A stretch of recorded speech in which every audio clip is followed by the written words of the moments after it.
जी अस्सलाम वालेकुम dear students. ये क्वेश्चन भी आपके C S S M T 24 में आया है। अब इन क्वेश्चंस का ये नहीं पता कि फर्स्ट बैच के हैं सेकंड बैच के हैं, बस आप लोग क्वेश्चंस देखते जाइएगा। जैसे जैसे मुझे स्टूडेंट्स वगैरह से क्वेश्चन रिसीव हो रहे हैं मैं आगे इनको मैं शेयर कर रहा हूँ।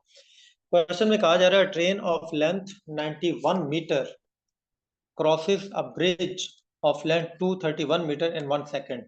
What is the speed of the train? अब मेरे जो स्टूडेंट्स जो ऑलरेडी जो क्लासेस ले चुके हैं उनको तो ये क्वेश्चन की समझ आ गई होगी ये कौन से चैप्टर में से है।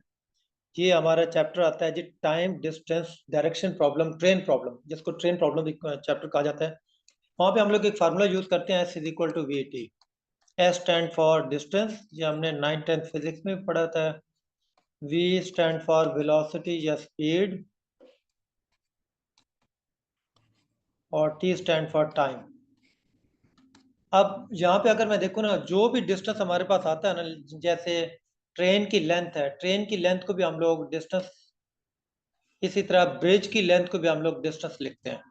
अब यहाँ पे हमारे पास अब दो डिस्टेंस आ रहे हैं, तो जब दो डिस्टेंस आ जाए तो ये हमेशा आपस में ऐड हो जाते हैं।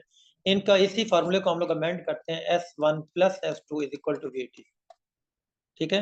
अब कहता है कि जो ट्रेन की लेंथ है वो 91 मीटर है, 91 मीटर प्लस जो ब्रिज की लेंथ है वो 231 मीटर है, इज इक्वल टू, कहता है what is the speed of train. Train की स्पीड क्या होगी, वी हमने मालूम करना है, जबकि टाइम कितने हैं 1 सेकेंड।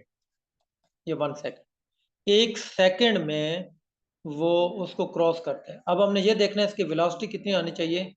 जब हम इनको ऐड करते हैं तो ये हमारे पास आता है 322 is equal to we.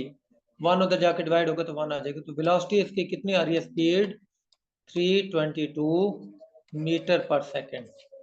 That is the right answer and A option is the right answer. ठीक है जी, उम्मीद करता हूँ आपको ये समझ आई होगी। इसी तरह इसी चैप्टर के अंदर हमारे डायरेक्शन प्रॉब्लम भी आते हैं, कुछ डायरेक्शन प्रॉब्लम के क्वेश्चन भी होंगे इंशाल्लाह। नेक्स्ट वीडियो इंशाल्लाह आपसे वो भी डिस्कस करेंगे। थैंक यू, अस्सलाम वालेकुम, अल्लाह हाफिज़।